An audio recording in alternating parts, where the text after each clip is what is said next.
नमस्ते दोस्तों, रचनास food lab में आप सभी का स्वागत है। हर माँ की यही चिंता होती है कि बच्चों को कुछ ऐसा खिलाया जाए जो टेस्टी भी हो और उनकी सेहत के लिए भी अच्छा हो।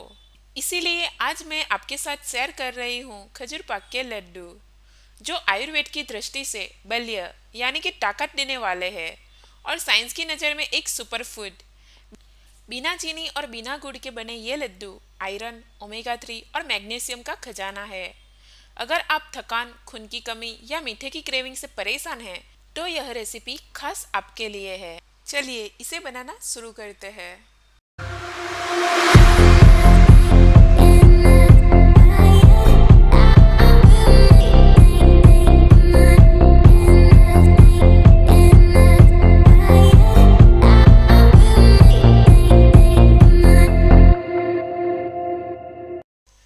खजूर पाक बनाने के लिए मैंने ये सामग्री ली है। 50 ग्राम बादाम, 50 ग्राम काजू, 10 से 15 किशमिश, 50 ग्राम पम्पकिन सीड्स, 50 ग्राम सनफ्लावर सीड्स, 2 चम्मच खसखस, आधा चम्मच जायफल पाउडर, जिसके लिए मैंने जायफल को कद्दूकस किया है, और 500 ग्राम खजूर। यहाँ नरम खजूर लेना बहुत ज़रूरी है ताकि खजूर पाक अच्छी तरह बाइंड हो सके। साथ ही मैंने खजूर के बीज पहले ही अलग कर लिए हैं।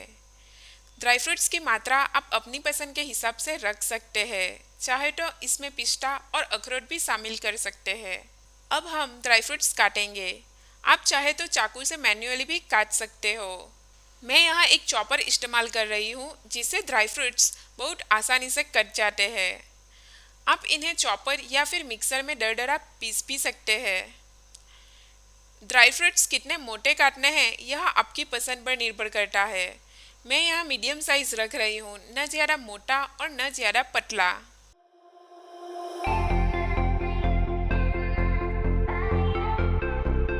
आप देख सकते हैं हमारे बादाम कुछ ही मिनटों में कितनी अच्छी तरह कट गए हैं। अब कटे हुए बादाम को हम उसी बाउल में निकाल लेंगे।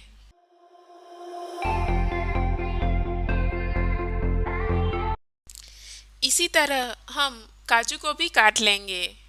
काजू सॉफ्ट होते हैं, इसलिए ये बहुत आसानी से कट जाते हैं।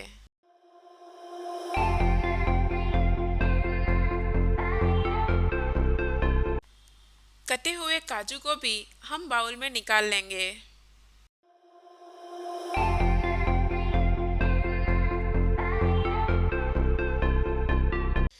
किशमिश को मैं चाकू की मदद से 2 टुकड़ों में काट रही हूँ और उसे भी उसी बाउल में निकाल लेंगे।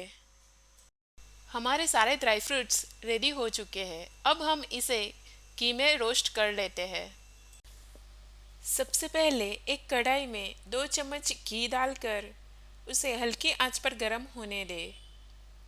घी गर्म होते ही उसमें कटे हुए बादाम डालें और उन्हें लगभग 2 मिनट तक धीमी आंच पर लगातार चलाते हुए भूनें। बादाम सबसे पहले इसलिए डाले जाते हैं क्योंकि वह हार्ड होते हैं। अगर बादाम और काजू एक ही साथ हम डाल देंगे तो काजू जल्दी जल सकते हैं और बादाम कच्चे रह सकते हैं। 2 मिनट के बाद इसमें हम काजू मिलाएंगे। अब बादाम और काजू दोनों को मिलाकर करीब 2 मिनट तक धीमी आंच पर भूनें। बादाम में विटामिन ई भरपूर मात्रा में होता है। वह बालों को झड़ने और ड्राई स्किन को रोकने में मदद करता है, और उसमें मैग्नीशियम भी काफ़ी अच्छी मात्रा में होता है, जो सिर दर्द और बॉडी पेन में राहत देता है। भले ही काजू और बादाम में फैट होता है, लेकिन यह गुड फैट होता है। यह शरीर से खराब कोलेस्ट्रॉल को कम करने और अच्छे कोलेस्ट्रॉल को बढ़ाने में मदद करता है, जिससे दिल की सेहत भी बनी रहती है। काजू में जिंक और आयरन काफ़ी मात्रा में होता है, जो पिंपल और डैंड्रफ को कम करने में हेल्पफुल है। अब काजू और बादाम सही तरह से भून चुके हैं। इन्हें हम एक अलग बर्तन में निकाल लेंगे। इसी बर्तन में आगे हमें लड्डू का पूरा मिश्रण तैयार करना है। उसी पैन में 2 चम्मच घी डालें और उसमें पम्पकिन सीड मिलाएं। ये बीज थोड़े सख्त होते हैं, इसीलिए इन्हें क्रंची करने के लिए थोड़ा ज़्यादा समय चाहिए होता है। पम्पकिन सीड्स में जिंक और मैग्नीशियम होने के कारण यह याददाश्त तेज करता है और नाखून को टूटने से भी रोकता है। 2 मिनट तक हमें इन्हें भूनना है। फिर सनफ्लावर सीड्स मिलाएं। ये बीज विटामिन ई का सबसे अच्छा स्रोत है, जो आपकी त्वचा को चमकदार बनाते हैं और बालों को झड़ने से रोकते हैं। सनफ्लावर सीड्स में विटामिन ई और B6 अच्छी मात्रा में होते हैं। यह त्वचा की चमक बनाए रखने और डैंड्रफ की समस्या को कम करने में मदद करता है। जब बीजों से हल्की खुशबू आने लगे और वे सुनहरे हो जाए, तो इन्हें भी उसी बर्तन में निकाल लें जिसमें भुने हुए काजू और बादाम रखे हैं।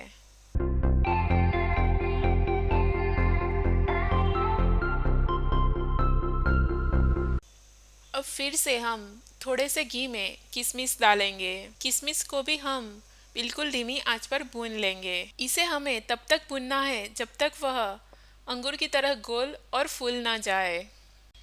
किशमिश में ग्लूकोज और फ्रुक्टोज होता है, जो थकान को दूर करता है और कमजोरी में शरीर को ताकत देता है। हमारी सारी किशमिश फूल गई है। इसे भी हम बाकी ड्राई फ्रूट्स वाले बर्तन में डाल देंगे। अब हम बिना घी या फिर थोड़े से घी में खसखस डालेंगे और उसे भी 1 मिनट तक भून लेंगे। फिर इसे आप खजूर पाक में ऊपर से भी डाल सकते हो या फिर इसी ड्राई फ्रूट के साथ आप डाल दें। अब हम चलते हैं सबसे ज़रूरी स्टेप की ओर। उसी कढ़ाई में हम 2 चम्मच घी फिर से डालेंगे। जैसे ही घी हल्का गर्म हो जाए, इसमें हम खजूर मिलाएंगे। यहाँ पर हमें गैस की फ्लेम बिल्कुल धीमी रखनी है। खजूर को हमें धीरे धीरे भूनना है ताकि घी इसके अंदर तक समा जाए। शुरुआत में खजूर थोड़े सख्त लग रहे हैं, लेकिन जैसे ही ये घी के संपर्क में आएंगे, ये नरम होना शुरू हो जाएंगे। चम्मच या फिर स्पैचुला की मदद से इन्हें हल्का हल्का दबाएं। आप देखेंगे कि 4 से 5 मिनट के अंदर ही खजूर का रंग थोड़ा गहरा हो जाएगा और ये एक सॉफ्ट डो या फिर आटे की तरह बाइंड होने लगेगा। खजूर में मौजूद फाइबर पेट को साफ रखता है और कब्ज की समस्या में बहुत फायदेमंद होता है। और जब इसे घी में भूनते हैं तो ये जॉइंट्स और मसल्स को भी ताकत देता है। अब देखिए, खजूर ने कढ़ाई के किनारे को छोड़ना शुरू कर दिया है और सारा घी खजूर में अच्छे से एब्जॉर्ब हो गया है। यह संकेत है कि हमारे खजूर परफेक्ट पक चुके हैं। अगर हम इन्हें अच्छे से नहीं भूनेंगे तो खजूर पाक खाते समय दांतों में चिपकेगा, लेकिन इस तरह घी में पकाने से यह मुंह में जाते ही घुल जाता है।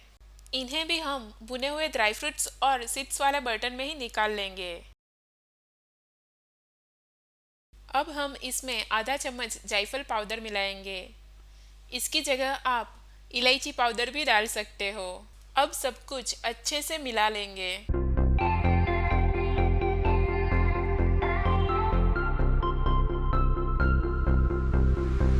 खजूर की सॉफ्टनेस और ड्राई फ्रूट्स की क्रंच खजूर पाक को एक ऐसा टेक्सचर देते हैं जो आपको हर बाइट में महसूस होगा। खजूर की नेचुरल मिठास और भुने हुए ड्राई फ्रूट्स का सौंधापन मिलकर इस लड्डू को एकदम परफेक्ट बनाते हैं। यह लड्डू न केवल खाने में स्वादिष्ट है, बल्कि हर एक टुकड़ा सेहत और तंदुरुस्ती से भरा हुआ है। अब सब कुछ अच्छे से मिक्स हो गया है। अब हम इनके लड्डू बनाएंगे।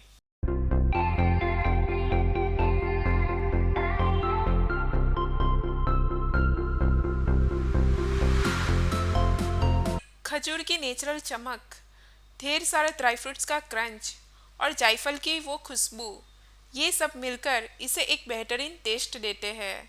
सबसे अच्छी बात यह है कि इसमें न चीनी है और न गुड़, फिर भी यह स्वाद में जबरदस्त है। आप इसे रोज सुबह 1 गिलास दूध के साथ ले सकते हैं, जो आपको दिन भर की एनर्जी देगा। इसे आप आराम से 1 महीने तक स्टोर भी कर सकते हैं।